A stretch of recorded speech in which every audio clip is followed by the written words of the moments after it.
Welcome, Dean. Welcome Why, to the thank you. show. Thank you very much. Dean, what brought you to Bangkok? American military sent me in 1966. They sent me out, trained me as a Chinese linguist, and then in their wisdom after doing that, spending taxpayer dollars, they put me on a plane, sent me to Bangkok. Tell me about Skytrain to Murder. Skytrain to Murder is a detective novel set here in Bangkok. The sequel is Permanent Damage. The detective lives above the Texas Lone Star Saloon in Washington Square, which has been torn down. That's right, it's all gone now, isn't it? Unfortunately, Yeah, that place has special significance, I think, for a lot of Bangkok. Very special place for a lot of Bangkok people, yes. And new books that you're working on now? I just finished Pop Darrell's Last Case, which is set in New York City with a New York detective, but has a beautiful Chinese woman, and the god of war, the Chinese god of war, Guan Gong, is coming to life in New York City. So everything I write really involves Asia one way or another, except the plays, theater when I was in New York, but the books are all Asia.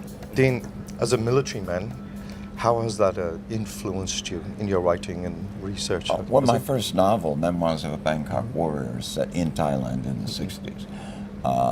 But I've been military man in Thailand. I've been a teacher, I've been a writer, a traveler, a photographer.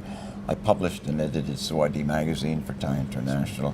So there are no experts on Thailand, but I've seen Thailand through many eyes, you know. And I just feel I have a pretty good grasp when I write a novel on Thailand that I won't make a fool out of myself. No, and it gives you a pretty good insight to people, places, and characters. Sure. There's a lot of characters have ended up in these books. Oh yeah. So would you say there's quite a bit of truth and fiction, the percentage mix in these books? Oh, absolutely, sure, of course. Yeah, Washington Square, the bars, Tell me about Hangman's Point. Hangman's Point is set in Hong Kong in 1857, Hong Kong and China, during a really interesting period of Chinese history. The British were there, the Chinese were there, and I love history, especially Chinese history. So I spent many years going around the world researching this in libraries, missionary societies, museums, everywhere.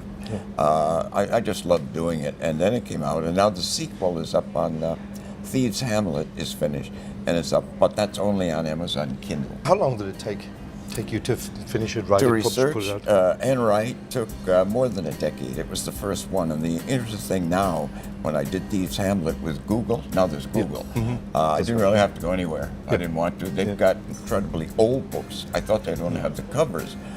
They've actually got the whole book on this, so it's great for research now. What about advice for new up-and-coming writers that want to get into the business, want to release a book, get published, etc.? New writers, okay.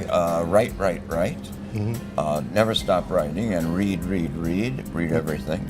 And be sure to marry a powerful literary agent. Good advice. With that, you're set. If you don't have the agent, you've got problems. Dean Barrett. Thank you, Dean.